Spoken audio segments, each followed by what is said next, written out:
Olá, muito boa noite para você. Começa agora o nosso Terra Viva DBO na TV desta segunda-feira, dia 26 de setembro, sempre com as principais informações da nossa pecuária.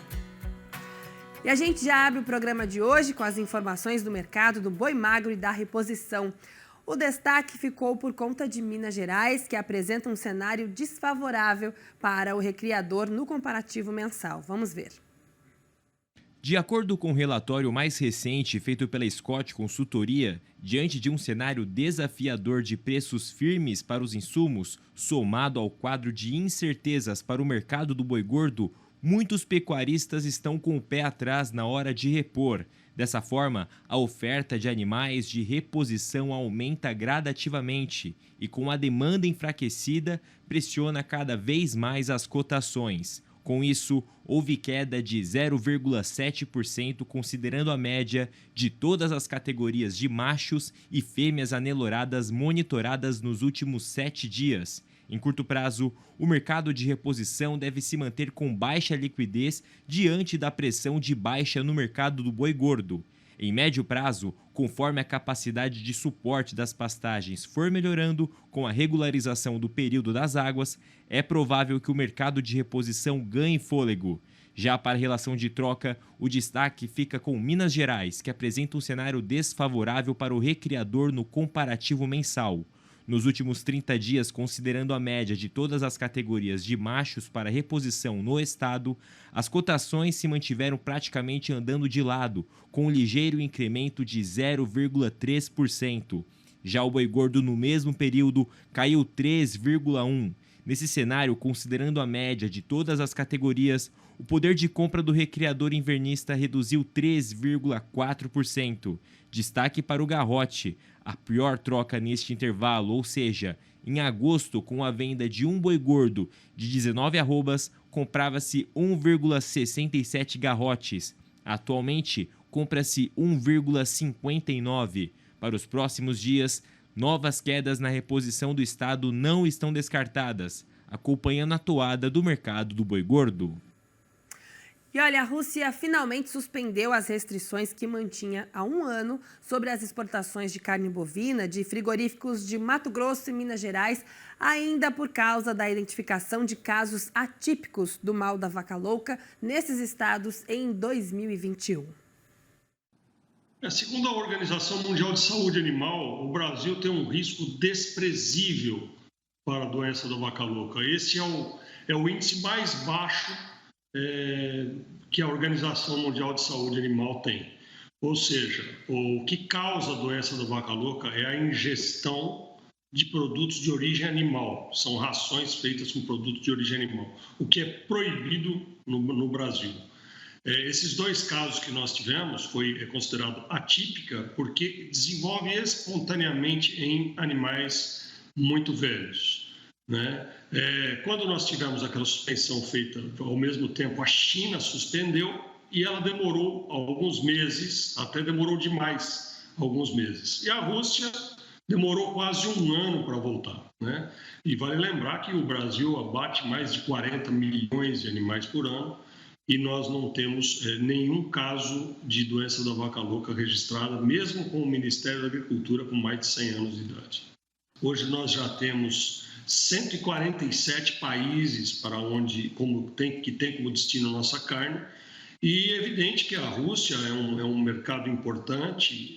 Cada mercado que se fecha, alguns outros países podem utilizar da mesma estratégia ou da mesma opinião para também suspender as importações. E quando ele renova, quando há esse reconhecimento do nosso status sanitário, a gente vê com muito bons olhos, né?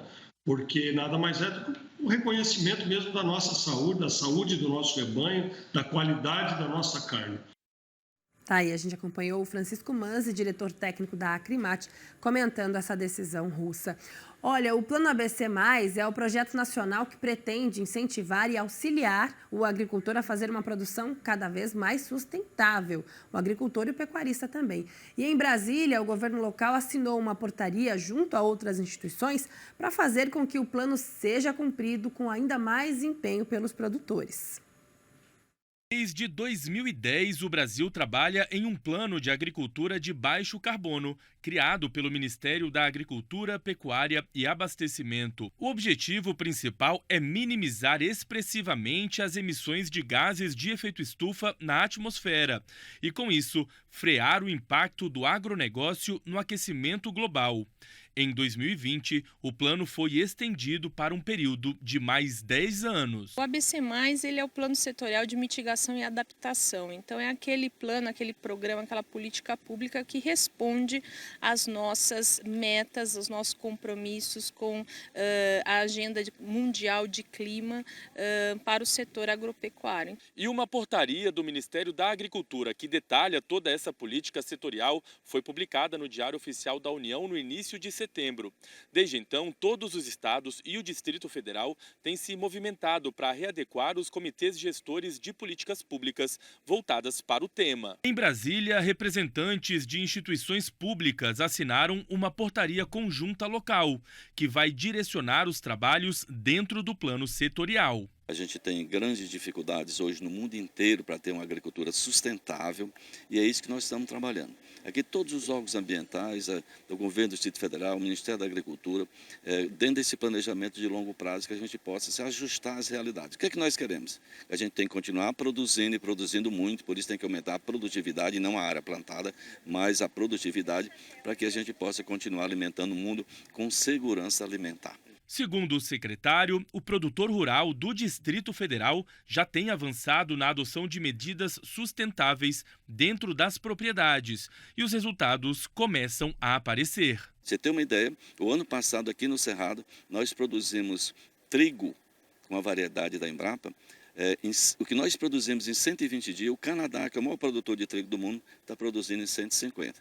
Por isso é que é importante investir na ciência, na pesquisa, no desenvolvimento e na inovação. Durante o evento, o secretário de Meio Ambiente destacou que a agenda ambiental não pode se contrapor à agenda da produção agropecuária e que o plano ABC+, vai unificar ainda mais os trabalhos. Esse decreto ficou acordado que a gente vai fazer um estudo, vai contratar um estudo para a implementação e incrementação do ABC+, do ABC+, porque esse ABC tem financiamentos de juros baratos e ele vai fazer com que cada vez mais o agricultor, principalmente o pequeno agricultor, se adeque a essa nova realidade de baixo carbono. A portaria conjunta número 6, portanto, oficializou o início e a implementação do plano ABC+, na esfera regional e até 2030 vai dar ainda mais solidez à produção rural sustentável na capital do país. Nós só estamos reforçando essas ações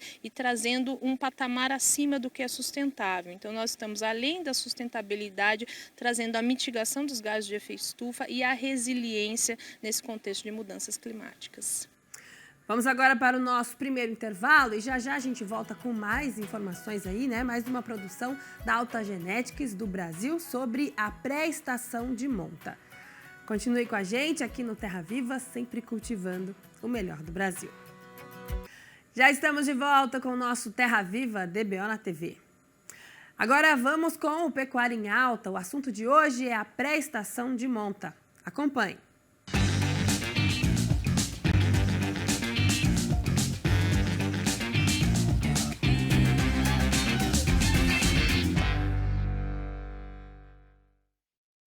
Olá, seja bem-vindo no nosso Pecuária em Alta de hoje, especial Corte Zebu. A gente traz informações importantes para você levar o melhoramento genético para a sua propriedade, entender um pouco mais sobre as novidades, as tendências e as tecnologias do mercado. E quem explica para a gente hoje é o Rafael Oliveira, gerente de Corte Zebu da Alta. Rafa, seja bem-vindo no nosso programa de hoje. Obrigado, David. É um prazer estar falando com vocês aqui e poder contribuir um pouquinho com algumas informações interessantes aí para os nossos telespectadores.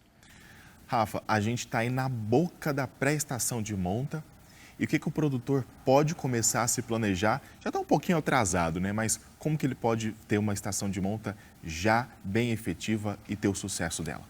A estação de monta ela passou a ser de fundamental importância para qualquer sistema de criação de corte, porque ela consegue através da estação de monta, você consegue agrupar aí os manejos da fazenda. Manejo reprodutivo, que seria o manejo aí das fêmeas, de poder sincronizar as fêmeas e fazer com que elas parem tudo no mesmo período, num período curto aí do ano, ou determinado período do ano. Isso facilita o manejo de nascimento, aí, o manejo de maternidade, o manejo de desmama. Então, sim, ela dita aí, praticamente, a estação de monta, ela dita como será a programação, não só reprodutivo, mas o manejo futuro da fazenda. Então, por isso que ela é de fundamental importância. E um bom planejamento, ele começa, a gente brinca que o planejamento da estação de monta, ela começa antes de terminar a atual, vamos dizer assim, você já pensa na futura, antes de terminar a estação de monta atual. Por quê? A gente vai ver os erros que a gente possivelmente pode ter tido em relação à estação de monta, o que ajustar, se é necessário alongar ou encurtar mais a estação. Então, assim, o planejamento começa muito cedo e é fundamental esse planejamento. Outro passo importante no planejamento de uma estação de monta é a utilização dos touros que vão ser utilizados, a seleção de touros que vão ser utilizados na estação de monta. Dentro daquele objetivo de seleção que a gente busca, dentro daquele objetivo de produtivo que a gente tem aí numa fazenda, a gente vai escolher os touros indicados para esse determinado objetivo. Também, um outro ponto interessante da estação de monta que passa pelo planejamento é saber se o rebanho está em crescimento, se o rebanho está estabilizado, a quantidade de matriz que a gente pode vender ou reter. Então, isso passa tudo por uma estação de monta bem planejada. Então, geralmente a estação de monta começa, na grande maioria do Brasil, em meados de outubro, quando começa a chover aí pela maioria do país. Então, está na hora de planejar, já passou da hora, né? Mas principalmente o planejamento da compra de sêmen, ela começa principalmente agora, enquanto alguns touros têm estoque. Então, fiquem atentos aí, porque para a estação de monta ser bem sucedida tem que ter um planejamento muito bom. Rafa, você falou dos touros Concept Plus e praticamente acabaram de sair do forno os novos touros que compõem a bateria Concept Plus aqui da Alta. E aí o produtor tem uma variabilidade para investir nesses touros e levar o melhoramento genético para a propriedade, né? O Concept Plus é um programa que identifica aí os touros com maior fertilidade a campo na IATF. Então, touros que têm aí um resultado de IATF mais forte do que a média, vamos dizer assim, um programa que já está consagrado. A gente brinca até que o Concept Plus já virou marca. Então, hoje é um programa de muita credibilidade, e tanto que ele é de fundamental importância para a empresa, que dos 20 maiores touros da pasta Corte Cebu que comercializam sêmen hoje, 19 são Concept Plus, mostrando que realmente é importante. Então, se pegar esse planejamento de compra de sêmen, pensando na estação de monta, os touros Concept Plus, eles são fundamental aí, utilizar em parte da compra touros Concept Plus. Lógico que também a importância de touros jovens é fundamental, então a gente ter mesclando touros jovens com touros consagrados, aí Concept Plus é importante, porque o touro jovem ele tem uma genética moderna, uma genética mais moderna. Então a gente tem que utilizar sempre o princípio básico do melhoramento genético, que a geração atual ela tem que ser melhor que a geração anterior. Então o touro jovem ele é de fundamental importância. Intervalo de geração curto, uma genética moderna, uma genética que passou por seleção muito forte. Então, você somar os touros jovens com touros Concept Plus durante a estação de monta é a receita de sucesso. Você vai pegar touros com alta fertilidade e touros jovens com uma genética muito forte, com um crivo de seleção de laboratório também muito forte, porque a Alta tem um critério de seleção para liberação de sêmen muito forte, a mais forte do Brasil, com certeza. Então, esses touros que vão para o mercado, pode ter certeza que a seleção no laboratório da qualidade seminal é muito forte, David. Um dos pontos que o produtor peca, ou às vezes por alta demanda na propriedade, é identificar o cio, né? E a Alta disponibiliza a tinta, o Estrotec, enfim, várias ferramentas para identificar o cio, que é um passo muito importante nessa pré-estação de monta, né? A própria estação de monta ela já tem essa questão do cio, né? Porque quando você faz o protocolo de hormônio, ele faz com que todas as fêmeas vão entrar ali no lote de fêmeas que foram, que entraram em reprodução, que entraram na estação de monta ali, esse lote ele vai dar cio, tudo junto. Então, assim, quando você retira o implante, que as vacas vão começar a ciclar, esse ciclo aí desses lotes de todos vão ser todos no mesmo momento praticamente. Então isso facilita muito, que uma das grandes dificuldades da inseminação artificial lá atrás era a identificação de cio. O capataz ter que ir no pasto, ficar olhando vaca que está no cio, separando para fazer o lote de inseminação ou utilização de rufião, tudo. Então, assim, hoje com a IATF facilitou muito isso aí e é um dos fatores que faz com que a IATF cresça ano a ano. Quem quer entrar na inseminação hoje não tem outro caminho a não ser a IATF, porque a inseminação convencional basicamente ficou para trás. Hoje a IATF é o que há de melhor dentro da atualidade para quem quer iniciar aí a IATF. Rafa, mito ou verdade? Para o produtor identificar o cio, ele usa as ferramentas. Mas para a vaca ciclar novamente, ela precisa ter uma boa alimentação, um bom manejo, ou isso é só assunto da internet? David, isso é uma realidade. A fêmea, para ela ciclar ou para entrar em reprodução, ela tem que estar ganhando peso, ela tem que estar no balanço energético positivo, caso contrário, ela não vai entrar em reprodução. Por isso que um dos motivos da estação começar geralmente na época das águas, na chuva, quando começa a chover, é porque o pasto já está de melhor qualidade, ela começa a ganhar peso e é isso que é um fator importante. Um dos fatores também que influencia muito é o acabamento de carcaça. Tanto que hoje uma das características utilizadas em termos que, para quem olha a avaliação genética, na hora de selecionar um touro para ser utilizado em rebanhos de corte hoje, o acabamento de fundamental importância, porque além dele estar correlacionado com precocidade sexual, está correlacionado com terminação final de carcaça, o acabamento ele tem uma importância muito grande para aquela matriz ali que vai entrar em reprodução, porque ela vai passar por uma seca muito forte, ela tem que ter o acabamento de carcaça, porque esse acabamento vai ser utilizado como uma reserva energética, e essa reserva, quanto mais acabamento a fêmea tiver e ela aguentar passar pela seca e ela ainda tiver uma reserva de gordura, ela vai ciclar mais rápido. Então, o acabamento também, além da nutrição, além do manejo sanitário, o acabamento ele passa a ter uma fundamental importância aí também na parte reprodutiva. Então, assim, voltando na parte genética, o acabamento é uma característica genética que a gente consegue introduzir em rebanhos via avaliação genética, identificação de touros melhoradores para essas características e utilizar também para melhorar aí o resultado de IATF de uma fazenda. Bom, a gente chegou ao fim do nosso programa Pecuária em Alta, especial Corte Zebu, que trouxe várias informações para você e a gente volta a se encontrar no próximo Pecuária em Alta. Forte abraço e até mais.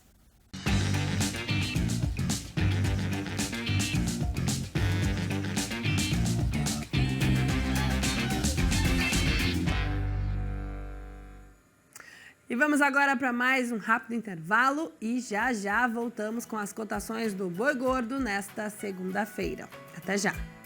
Já estamos de volta com Terra Viva DBO na TV e chegou a hora da gente falar sobre o fechamento do mercado do boi gordo. E no balanço da Scott Consultoria foram apuradas mudanças em 11 das 32 praças pesquisadas. É o que você confere agora no nosso mapa. Começamos a lista de variações de hoje em São Paulo. Tanto em Barretos quanto em Araçatuba, os preços registraram baixa. Nas duas praças, o valor do boi agora é de R$ 279,00 no prazo de 30 dias e já descontada a parte do Fundo Rural. Em Belo Horizonte, capital de Minas Gerais, o boi não está valendo mais do que R$ 270,00. Na parte norte do estado, a fêmea escorregou e foi para R$ 253,00. Em Mato Grosso, na região norte, o boi tropeçou para R$ 253,00 também. Em Cuiabá, capital do estado, caiu tudo. Por lá, agora, o macho está sendo falado a R$ 248 e a fêmea a R$ 243,50. Queda geral na parte sudeste da região também. O boi está valendo R$ 255 e a vaca R$ 244,50. No oeste do Maranhão, os preços seguiram morro abaixo, com o macho indo para R$ 264 e a vaca para R$ 246,50. Caiu tudo na parte sul de Tocantins. Por lá, o macho foi cortado para R$ 268 e a fêmea para R$ 257. Em Três Lagoas, em Mato Grosso do Sul, só o boi escorregou e agora está sendo falado a R$ 266. A única e solitária valorização do dia foi registrada em Dourados. Na região, o preço do macho subiu e foi para R$ 270 no prazo de 30 dias. E o 24º curso Novos Enfoques na Produção e Reprodução de Bovinos foi realizado em Uberlândia e contou com novidades para os pecuaristas. É o que a gente confere agora na reportagem da Band Triângulo. O evento reuniu pessoas de todo lugar do país, como foi o caso de Arthur, que veio da zona da Mata Mineira em busca de novos conhecimentos da área. Trabalho com reprodução, né, e é sempre bom a gente buscar novo conhecimento, né, tudo que teve de atualização, né, durante o ano, estudos, né, e isso é de grande importância para a pecuária da nossa região e do mundo inteiro, né. E agora teve corte e leite, qual que você participou? Então, a gente participou de algumas palestras de corte e algumas palestras de leite, né, que a gente trabalha com fazendas de leite de corte, mas dá mais ênfase na fazenda de corte. O evento teve mais de 1.800 participantes e contou com palestras de diversos especialistas espalhados pelo mundo. Começamos em 95, temos em torno de 1.600 a 1.700 participantes nos últimos anos. Então mostra claramente que é um evento que as pessoas gostam de vir e participam. A gente é feliz por isso, né? A gente traz pesquisadores internacionais que trazem informações que com certeza as pessoas que vêm assistir levam para casa e conseguem, através dessas informações e dessas tecnologias, melhorar os resultados dos seus sistemas de produção. Agora, 2 módulos, né? Corte e leite. Dentro do nosso evento, nós temos o módulo leite e o módulo corte. Então, as pessoas têm condição, podem fazer a opção de assistir o módulo leite e o módulo de corte. Então, entre aspas, são 2 módulos do mesmo evento, mas as pessoas acompanham, normalmente leite acompanha leite, o pessoal de corte acompanha apenas corte. A médica veterinária Giovana participou do encontro e falou sobre novas soluções, principalmente na parte de sanidade e manejo. Esse evento, não só para nós veterinários, né, como para os produtores em geral, é muito importante, porque eles trazem novas soluções, o que está aí para fora do Brasil, né? Então a gente consegue se atualizar um pouquinho, tanto na parte de sanidade quanto de manejo, tanto na parte de corte como de leite. A Zoetis hoje traz a solução para a gente, principalmente na pneumonia, que é um desafio de grandes confinamentos, que é o Draxin. Hoje a gente utiliza ele no confinamento, né? É um dos protocolos que a gente utiliza. E a gente, de um ano para o outro, a gente conseguiu reduzir cerca de 62% da mortalidade com esse tratamento. A 77ª edição do leilão Nelore Mocho CV, transmitido aqui pelo canal Terra Viva nesse domingo, dia 25, faturou R$ 1.740.900. O remate comercializou 141 touros ao preço médio de R$ 12.300. Vale destacar que o criatório possui 3 fazendas no interior de São Paulo e completa 36 anos de seleção genética, com touros campeões e filhos, né, em vários rebanhos espalhados pelo Brasil. E o nosso Terra Viva DBO na TV vai ficando por aqui. Muito obrigada pela sua audiência e companhia. A gente volta a se ver nessa terça-feira. Até lá, então. Tchau!